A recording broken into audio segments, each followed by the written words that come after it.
Hello, friends. Welcome back. This is part 2. I'm with Charmaine from the Culture Shock Abroad podcast. I feel like you're more than just a podcaster. You got so much going on. You're like a Caribbean advocate, I guess. One of the things that I've gotten fascinated with, I went to Caribana back in 2019, which is in Canada. And that, Mhm. for people who don't know, was I hadn't been to Carnival in a while, so it was good to like see what's really going on, and I really got overwhelmed. What's your relationship to Carnival now? Oh, now it's non-existent. But I love Carnival, and here's so there are a lot of Jamaicans who are not Carnival people. We're not really into soca. We just pick a side, and it's not Carnival. But I was that person, so I grew up with a sound box. Like literally, it was I would be listening to Stone Love and Besa Desi, and that's what I grew up with because I grew up with boys. I grew up in a house full of boys. That's what you do. You listen to Soundbox at Area FM, and that's what you do. So I was not exposed to soca at all. So I came to Florida, and I have a lot of Caribbean friends and Antiguans and stuff like that. And they took me on a boat ride. And I'm like, wow, okay, wow, wow. I did not expect this level of energy. Um, so yeah, my father should not be listening to this growing up in a Christian household. But I went to Trinidad Carnival as an experiment. Like, I'm like, all right, my friends are going. There's a place to stay because it's expensive to go. And I was fascinated, and I think this is what I love about carnival events. As much as some people may feel, however you feel about it, carnival is a feel good event. It is a celebration event. It is positivity. The history of carnival is actually rooted in the resistance of slavery. So when you are on the road, it's like a celebration of who you are. And I never thought I would feel that. I didn't thought I was like people wearing bikinis but like understanding the significance of it and why Trinis and Brazilians and it's really it's a diaspora black culture event, celebration of the emancipation and rebellion against slavery. So I felt that when I was in Trinidad. I felt like it was uh just a sea of black people. Well, What there year are was other it? people there. This was like 2018, something like that. It just felt like a sea of people like celebrating. That's how it felt. The music is feel good music. I can listen to soca music and just catch a vibe and just feel good, and it keeps me going. So I like that aspect of carnival. Um there are other aspects of carnival that are, not so desirable. There is there is the colorism aspect of carnival that a lot of people don't talk about, especially in Trinidad and other islands too. I think it's perpetuated in different ways. um but I feel like the tool that it is to help, to have the feeling that you get with being in the carnival setting, and there's black people from all over the world. I met people there from Ghana. There were black people from Sweden who flew in because it was like, this is something positive, this is something fun, this is other, like-minded people gathering. So that was how I felt about the experience. All right. So for me, in Jamaica, I was aware of Carnival, right? Carnival was something I saw in the music videos and I heard in the music. I don't recall seeing it much in Jamaica. Is that right for you? Yeah, I mean, I think Carnival just got a bad rap. Like, it got a bad rap because it's usually on Easter Sunday, and I think the timing was just bad for Jamaica. I mean, for for Trinidad, it's before I think it's before Ash Wednesday, so you get chance to repent. Right, right. But if you're having it on Easter Sunday, Problem. chances are church people are not gonna want their kids out there. And it's always on TV. So it's like that's what I remembered. I just remember my dad like turning the TV off, like you're not watching that. So you had like a negative, perception of what it is, just people winding up. But then you kind of understand it turns very commercial. I mean, now it's commercialized. It's like I said, there's a downside to the product now, but I think the intent of it, I fully appreciate it. Other than colorism, your main issue is the commercialism. Yeah. And I think it's kind of tied into the colorism because if you look at Brazil Carnival, when you see it, who do you see? You don't see Black people. Right. Like, Light skin cells, right? You put them on the poster and these kinds of things. Um, so to put all of the conversation in perspective, I'm still I'm still coming to terms with being a Jamaican, Caribbean, African American, right? And a lot of these things, Caribbean people, somehow we just kind of see ourselves like, oh, you're Bayesian, I'm Jamaican, but we give each other that look, the vibe. And I'm about building those connections and bringing it all together. So we still have a lot of work to do, and feeling a sense of oneness across the diaspora. yeah. I think it's okay to have national pride. I just think Jamaicans are the level of pride that Jamaicans have is kind of unmatched. And it comes across as arrogant sometimes because people don't understand why we are this extra and why we need to, we're like the Caribbean bullies. Like, we are the best and we're gonna make you know, say we're the best. And not everybody's gonna be happy with that, like not everybody's gonna be happy with that. But I don't want to take that pride from Jamaicans because we go through a lot. We go through a lot. We've gone through a lot, and the pride is what a lot of us have because a lot of people left Jamaica. And that is one thing I think we need to be conscious of too. There are a lot of people who leave Jamaica that are not happy to go back. Mm. They left for a reason, and they'll tell you that. So a lot of the pride that they have is all they have with, whether it's the Olympics or, Beanie Man is in their city and they get to go see him and it's, they're proud of it. They're not excited about what is happening in the country. So I don't want to take that away from Jamaicans when they're proud and they carry their flag and they beat their chest. Yes, I understand that, other islands will get offended and sometimes we take it too far. But I, we get it's a lot going on. It's a lot going on. It's a lot of crime. Unfortunately, we don't like to talk about statistics, but it's a lot, and it's a lot of trauma, and a lot of people that leave because of volatile situations. We probably didn't have that problem personally, but there are a lot of people who have trauma associated with Jamaica.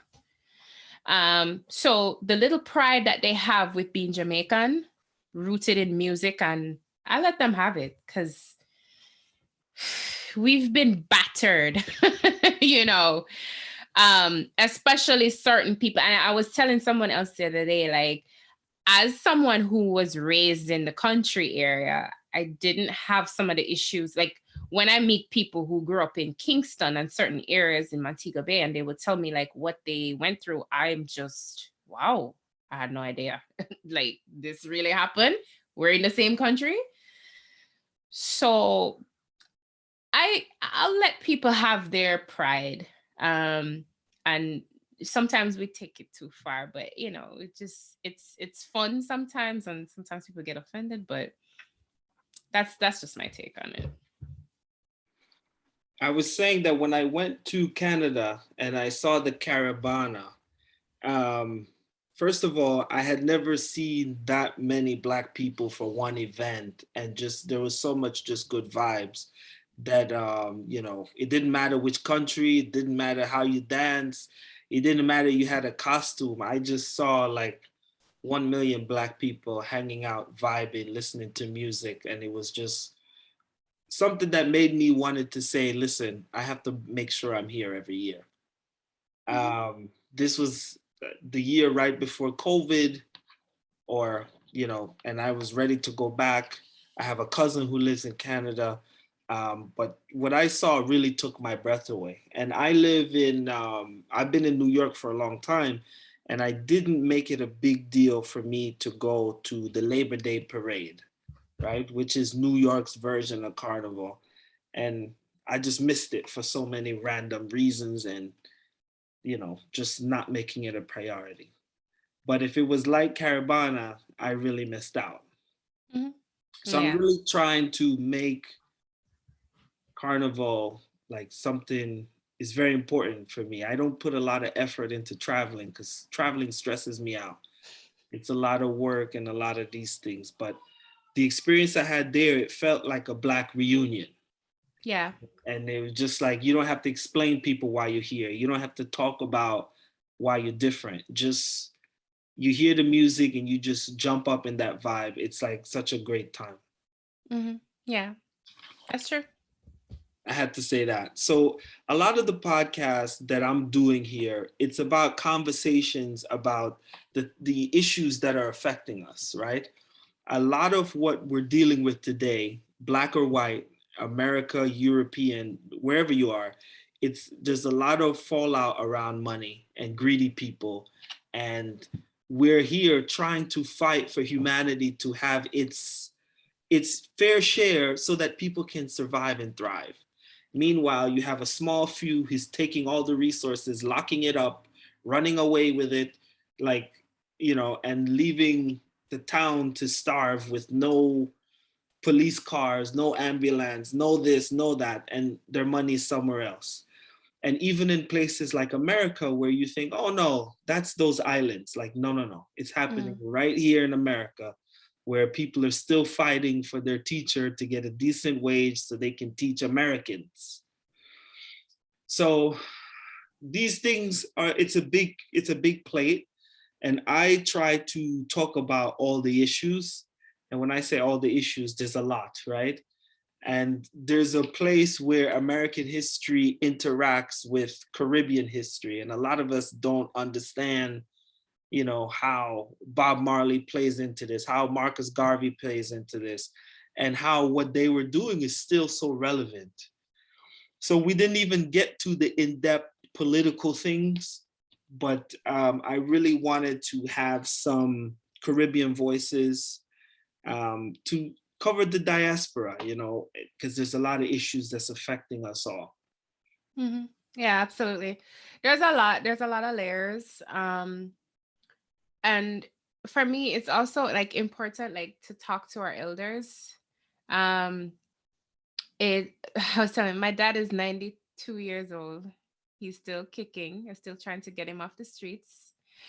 Um, but every opportunity I get, I ask them questions. I want to know what was happening in 1950. Like, where were you? What were you doing? What was Kingston like? And I think it's important for us to ask our elders if we are, still have them around, or family members who are elderly. Like, I think they're excited to tell us, but we don't ask. you know, we don't ask. I think getting that information from them and putting the pieces together is also, something I encourage people to do, because it will make a lot of sense. I was just My friend's dad passed. He was um he was a singer back in the day in Jamaica, and just by me posting his death, and I was talking to someone else, reaching out. She's actually married to Jacob Miller's son, and Jacob Miller was like a friend of Bob Marley back in the day, and he passed away in a car crash when my friend's father was a baby. And we were just talking about the connection of those two men. They were friends, and one actually gave the other one a name. And I'm sure there were stories that we could have gotten from David about, my friend's father-in-law, their relationship, but we didn't ask. We You don't ask about what was your life like. So it's important for us to talk to our elders. So and getting some of those history, because a generation from now they're gone, and the history goes, and we're replaced with this virtual situation here that people manipulate into what they want. um so yeah, that's a big part of preserving our history. I'm very much also, a lot of people, like you're saying, to talk to the elders, right? A lot of people are not in a good position to do this kind of work that we're doing. Like even having this space, having this conversation, saying talk to your elders. People are like, they don't have time, they don't have the energy. They like, if they had 10 minutes, you know, they would do it, but they don't. um this is going to sound really harsh coming from someone who doesn't have children. But I I I will say, you prioritize what is important. And I'm really gonna say this as blunt as possible. Um, there are some people who go on Facebook and they sit for hours. They're scrolling them in at everybody business. Okay, they know what's going on with this person, and you on the phone for 5 hours. If you take an audit of your life, and this is really, really even for me, and people's like, you're always doing something. I'm like, well, I spend 5 hours scrolling, YouTube or Netflix. It takes just a few minutes to just check into the things that are important for you. So if you make a list of what is important for you and these things don't fall on it, that's fine. But when somebody tells me that they have no time, I understand parents with kids. I know that kids they're on all the time. It's a full-time job plus your full-time job. There's two full-time jobs plus your actual life that you have to live. I get that, but I feel like a lot of us get consumed with scrolling and watching garbage that we're not feeding our minds. And even as much as like reading a book, even watching a documentary, something that enriches your life. I journal, and I try to do something every single day that teaches me something every day. So if it's not like watching a documentary on YouTube or something on Netflix or reading a book or just watching a video on Instagram or something where somebody's actually teaching me something about something else that I didn't know, whether it's marketing or, Right. something to learn, um, that's what we need to go back to, because unfortunately, the the space of technology kind of erased a lot of that. A lot of us are sleeping, Oh yeah. sleeping in front of these devices. Um, you said it very well. Um, Basically, a lot of what I want to do is, you can't, I don't think there's anything out there that's going to wake up someone who's sleeping. I think it has to come from within. So for me, what's important is making a space to connect the people who are awake, who's living the activist life, who cares about the work. And I don't have to tell them what's going on. They already know. Like you mentioned colorism a couple of times. These things are affecting us all, and these kind of systematic um, these kinds of systematic ideas are floating around within the culture and is still dividing us to this day.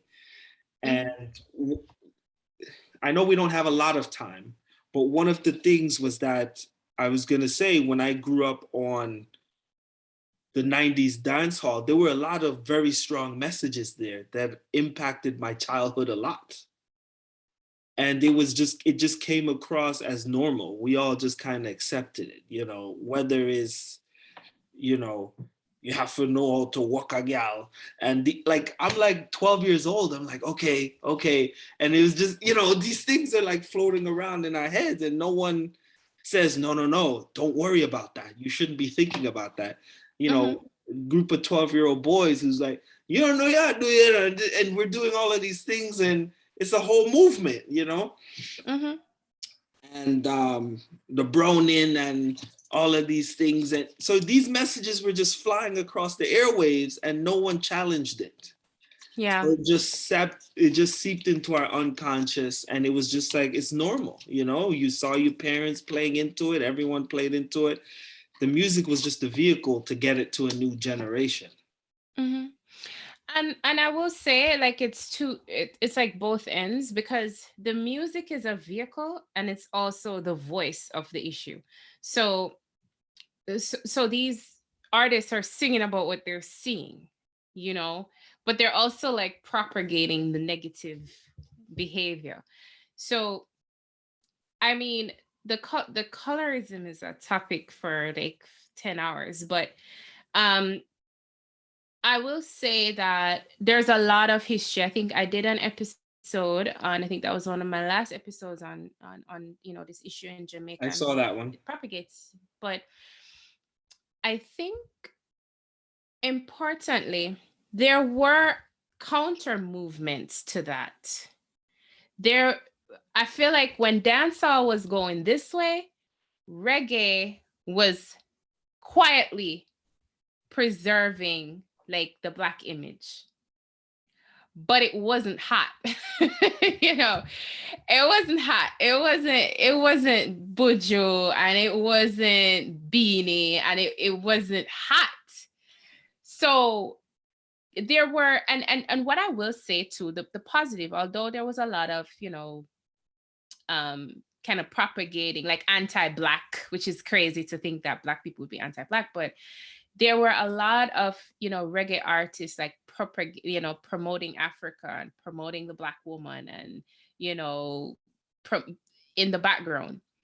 But the and that's why I like artists like Chronix and so on, like keep the baton going with like preserving our culture and respect for where you're from. But it's kind of very hard to break a generational cycle, because it's not coming from dancehall, it's coming from what, as you said, like what they learned growing up. And even back to Marcus Garvey, when Garvey was in Harlem, in, I think this was in the 1920s, Mm-hmm. when he went to the black churches, the black men there would never be with a black woman. That's what he saw. They did not choose black, dark skinned women, because they would never elevate themselves in those social circles. So think about it, even from then till, you know, and it's fine. Like I would tell everybody, like, you choose what situation, you know, is most comfortable to you, or you choose who you want. But the internalization of that is generational.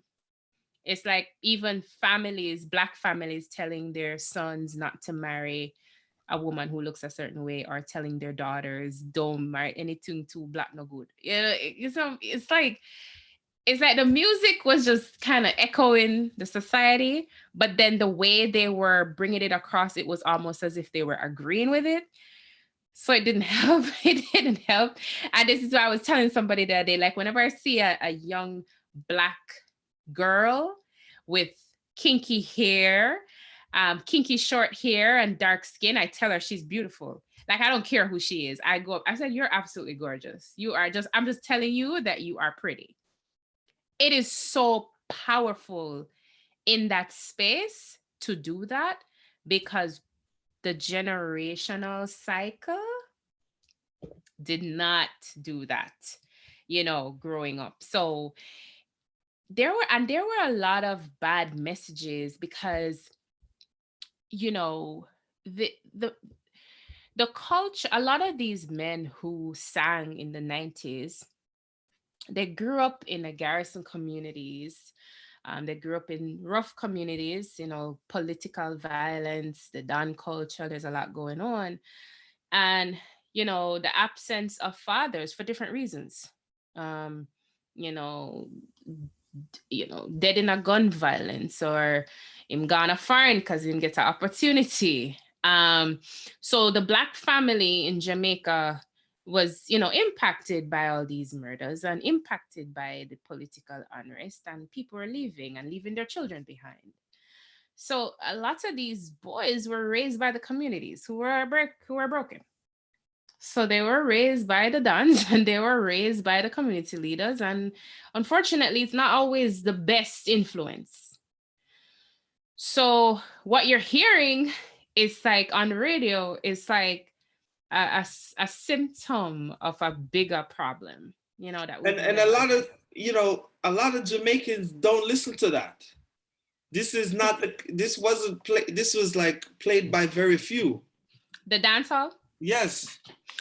I'm happy you said that, because in the 90s, you're absolutely correct. It's not everybody was listening to it. But fast forward to now, uptown people who are listening to dancehall now. Like back then, I remember like my brothers back then, like they would go to parties and it was hip hop. Everybody's listening to hip hop and R&B and souls, and it was kind of frowned upon. Like I had a mixed family. Like I had brothers who did soundbox and I had brothers who would listen to alternative music. We were just a mixed bunch.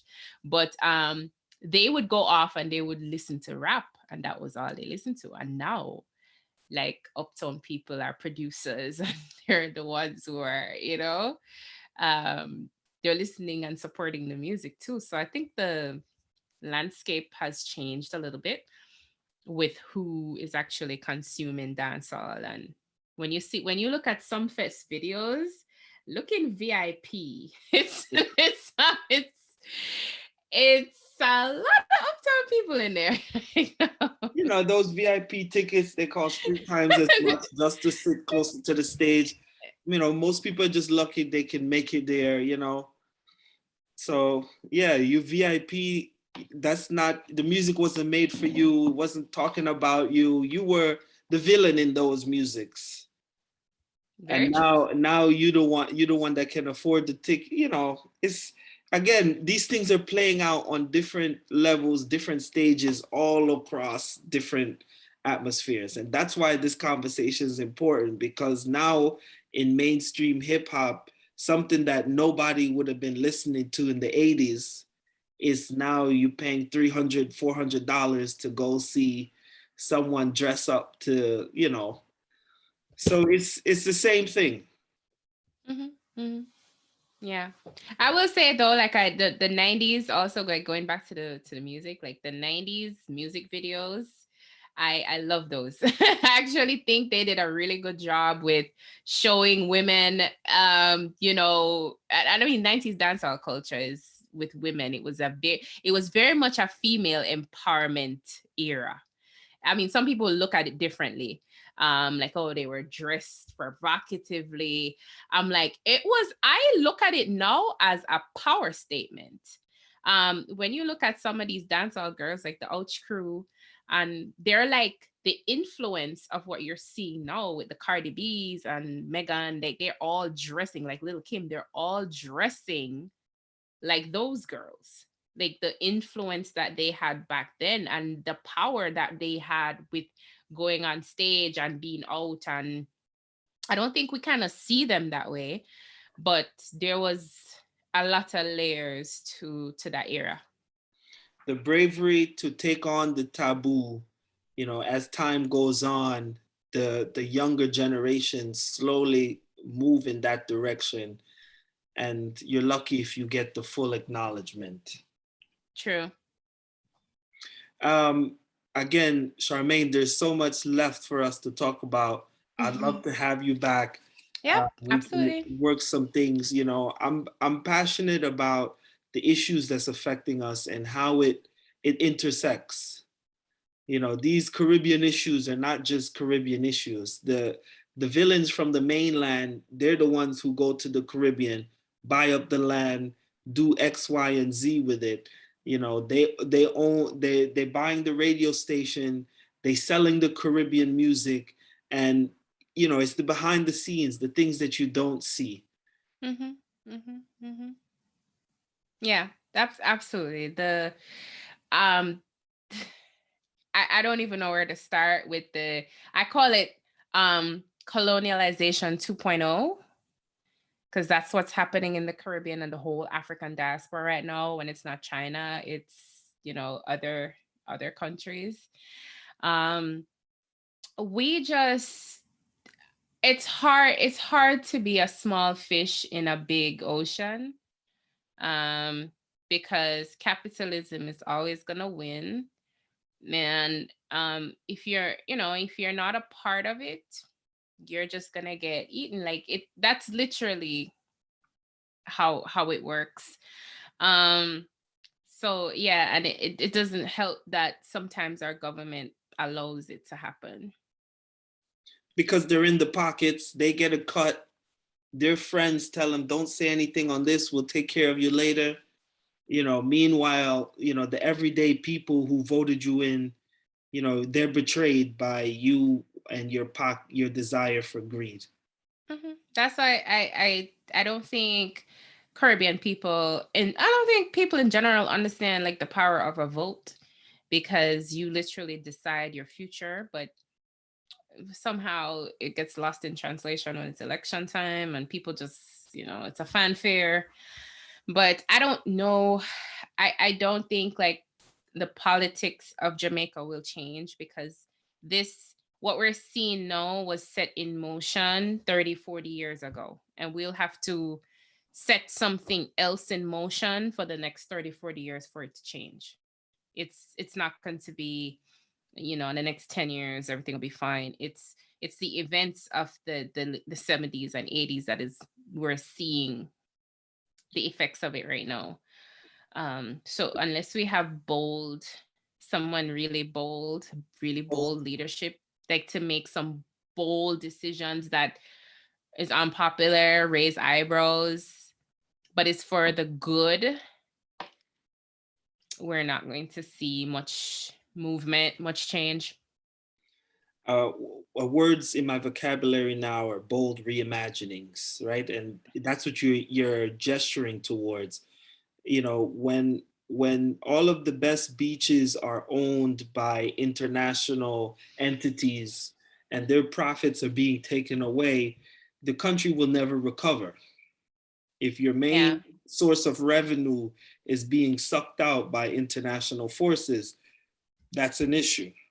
Hmm. So when you talk about bold, they would probably more than likely involve retaking some of these beaches, buying them back, doing something to say you can't just take the money out. You can't have, the Ritz Carlton in Montego Bay, a Jamaican beach, and then white people go there, they generate billions, and then those billions go back to China, Europe, and Asia, and the United States, and we are still where we started.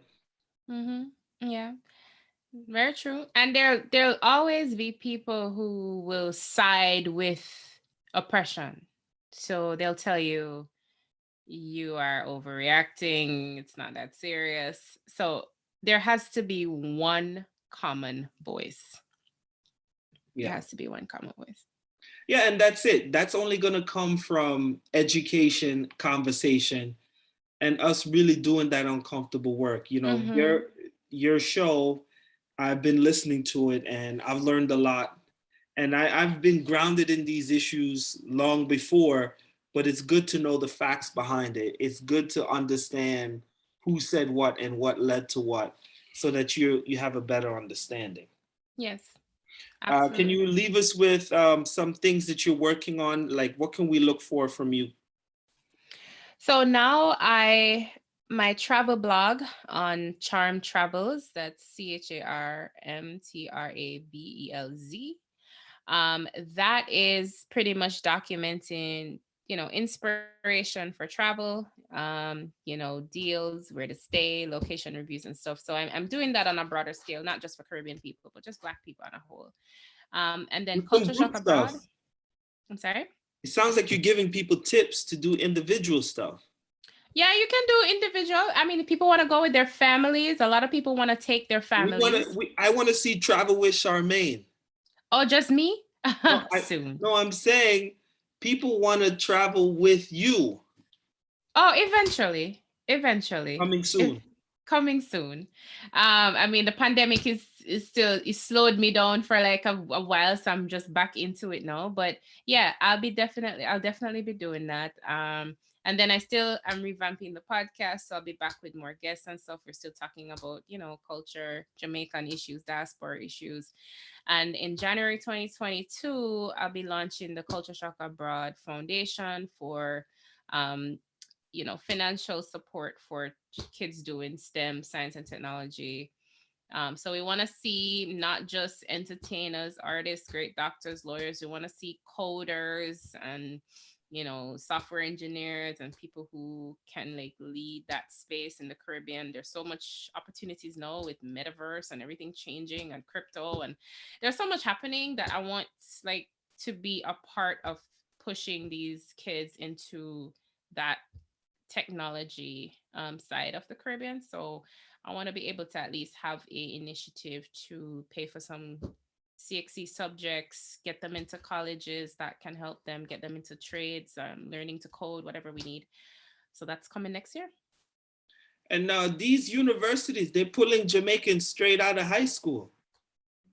Yeah, there are a lot of kids now that go straight into Stanford. They're getting to Ivy Leagues. I mean, that's been happening for a while, but they're going into Ivy League colleges straight from high school. So, a lot of kids, imagine you have the ability to get into an Ivy League, you just don't have the money to pay for the subjects. I mean, I would hate for that to happen to anybody, but it's a struggle. So I really want to spend a lot of time doing that. Thank you for all the work that you do. And I definitely look forward to seeing the new things that you have coming up and having more conversations with you. Absolutely. Thank you so much for having me. Stand up. I want to see the shirt. Oh, stand up.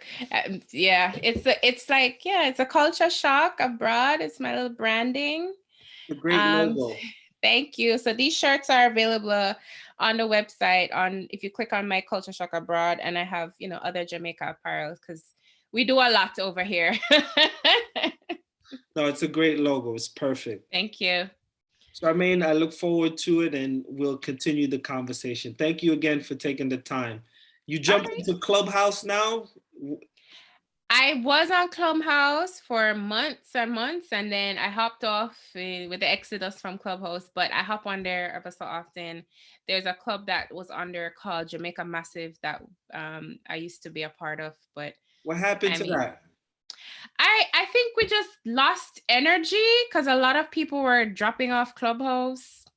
I don't know what happened. A lot of people weren't showing up, but I think now a lot of people are kind of trickling back on. So we'll see. We probably Was do there a another. reason for that? Do you know why, or they just got I tired? I think Clubhouse was great when people didn't have a lot to do. Right. It was great for the moment. So if you got in and you got the information you wanted and got the gems, then great. It's still going on. There's still some great people on there. But last year, between October to early January, it was all day, every day. That's all people were doing. The whole Caribbean was over there. Um, but now it's people are outside, they're Right. Right. doing Right. different Right. things. So I think that's the key reason. Okay. All right. Well, we'll keep an eye out for you, and people look for you, and I'll keep watching your stories Awesome. I'll and your catch up with you lives. also. Amazing. Yes, I have a live at 8:30, so I need to go prepare for that. All right. Thank you All right, again, Charmaine. We'll see. We'll talk soon. take care. Thank you. Bye.